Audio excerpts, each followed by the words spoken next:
June 27, 1976. A sunny morning in Paris exploded into chaos as Air France Flight 139, en route from Tel Aviv to Paris, was hijacked. This was not just another act of terrorism, it was a carefully orchestrated move in the tangled web of the Israeli-Palestinian conflict. The world watched with bated breath as the hijackers, armed and dangerous, took control of the aircraft, holding over 200 passengers and crew hostage. The hijackers, members of the Popular Front for the Liberation of Palestine and the German revolutionary cells, had a chilling agenda. Their demands were steep, involving the release of Palestinian militants imprisoned in Israel and other countries. The hijacking sent shockwaves through Israel, a nation familiar with terrorism but never resigned to it. The government, faced with an agonizing dilemma, knew that any misstep could have catastrophic consequences. The hijacking became a focal point of global attention, illustrating the reach of terrorism. After a tense standoff in Athens, where the hijackers released passengers with non-Israeli passports, Flight 139 was forced to divert course again. This time, the destination was Entebbe Airport in Uganda, a nation ruled by the unpredictable dictator Idi Amin. Amin, known for his erratic behavior and anti-Western rhetoric, had become an unlikely ally of the Palestinian cause. The arrival in Entebbe was met with a mix of fear and confusion. The hostages, exhausted and terrified, were herded into the dilapidated old terminal building. They were now pawns in a dangerous game, their fate hanging precariously in the balance. The hijackers issued ultimatums to the Israeli government, threatening to execute hostages if their demands were not met. Amidst the fear and uncertainty, a glimmer of hope emerged as the hijackers released a significant number of hostages. This act, while offering a ray of light, also served as a chilling reminder of the hijackers' ruthlessness. As days turned into nights, the hostages endured appalling conditions in the sweltering heat of the Ugandan summer. The air was thick with the stench of sweat, fear, and despair. Food and water were scarce and the threat of disease loomed large. Yet amidst the deprivation and uncertainty, the hostages clung to hope, drawing strength from one another. The hijackers patrolled the building with guns drawn, their faces etched with a disturbing blend of fanaticism and boredom. Back in Israel, the government was locked in a race against time. Prime Minister Yitzhak Rabin faced an agonizing dilemma: negotiate with terrorists or launch a daring rescue mission thousands of miles away. Intelligence agencies worked around the clock, gathering information about the hijackers, the hostages, and the layout of Entebbe Airport. The success of any rescue mission would hinge on meticulous planning and flawless execution. As negotiations stalled, a daring plan took shape in Tel Aviv.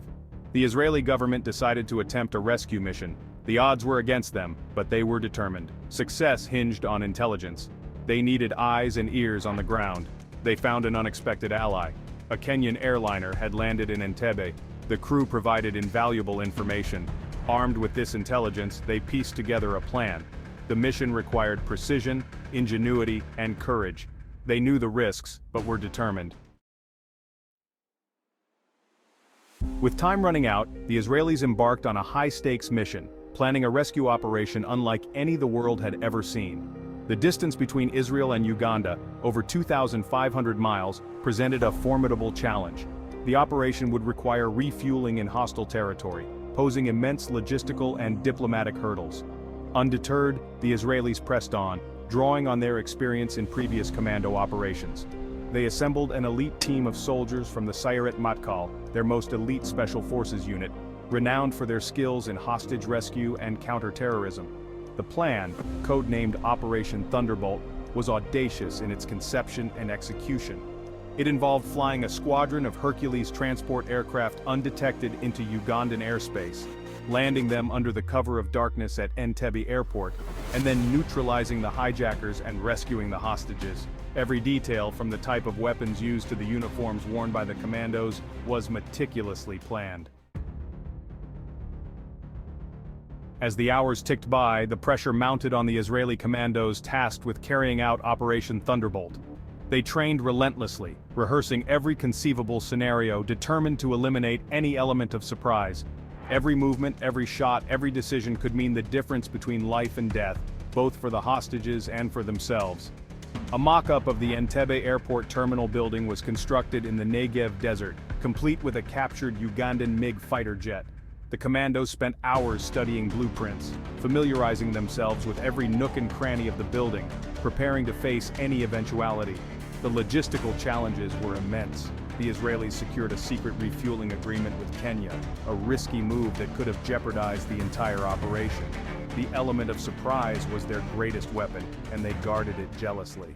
On the night of July 3, 1976, 4 Israeli Air Force C-130 Hercules transport aircraft lifted off from Sharm el-Sheikh, Egypt. Their cargo holds carried the hopes of a nation and the fate of over 100 hostages. The operation, daring and risky, marked a turning point in counterterrorism history. The flight to Entebbe was long and tense. Commandos checked their weapons, faces grim, resolve unwavering. Approaching Entebbe, the lead Hercules, piloted by Colonel Yonatan Netanyahu, flew below radar. As the Hercules touched down, commandos stormed out, swift and silent. The raid, perfectly planned and flawlessly executed, had begun. Section 8. Minutes of mayhem, confrontation, and rescue. The element of surprise was total. The hijackers, caught off guard by the sudden arrival of the Israeli commandos, were momentarily stunned into inaction. This brief window of opportunity was all the Israelis needed. They stormed the terminal building, their weapons blazing, their voices echoing through the night, shouting in Hebrew and English, "This is a rescue mission! Get down! Get down!" They quickly neutralized the hijackers in the main hall, their movements swift and deadly, minimizing the risk to the hostages. The hostages, initially confused by the commotion, quickly realized they were being rescued by Israeli forces. Amidst the chaos and confusion, the commandos directed the hostages towards the waiting Hercules aircraft. Section 9. Triumph and Tragedy, Escape from Entebbe. As the last of the hostages boarded the Hercules aircraft, a fierce firefight erupted between the Israeli commandos and Ugandan soldiers. Tragically, amidst the chaos and confusion, Lieutenant Colonel Yonatan Netanyahu, the commander of the operation and the brother of future Israeli Prime Minister Benjamin Netanyahu, was fatally wounded by a stray bullet. His death cast a pall over the otherwise successful mission, a stark reminder of the human cost of such daring operations. With the hostages safe and the Ugandan resistance neutralized, the Hercules aircraft, engines roaring, took off from Entebbe Airport, leaving behind the carnage and chaos of the raid. The flight back to Israel was a bittersweet one, a mix of relief, elation, and profound sadness. Operation Entebbe, a daring mission executed with precision and courage, was a resounding success. Section 10. A Legacy of Courage, Remembering the Fallen. The return to Israel was met with jubilant celebrations. The hostages, hailed as heroes, were reunited with their families and loved ones. The nation rejoiced, their pride in their military and their government palpable. Operation Entebbe, a beacon of hope in a dark time, had restored their faith in their nation's ability to protect its citizens, no matter the cost. Yet, amidst the celebrations, a somber note prevailed.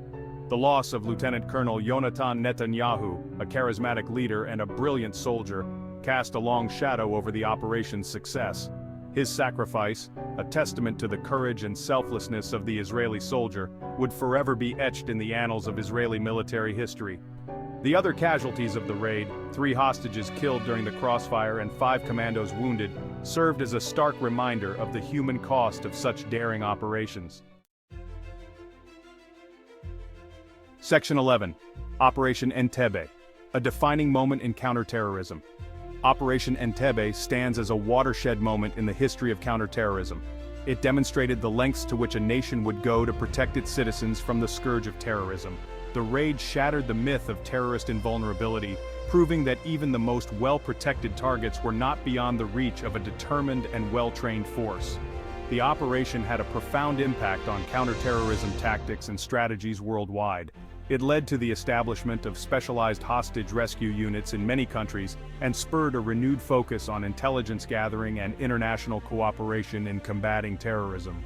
In the years since Operation Entebbe, the world has witnessed a dramatic increase in terrorist activity.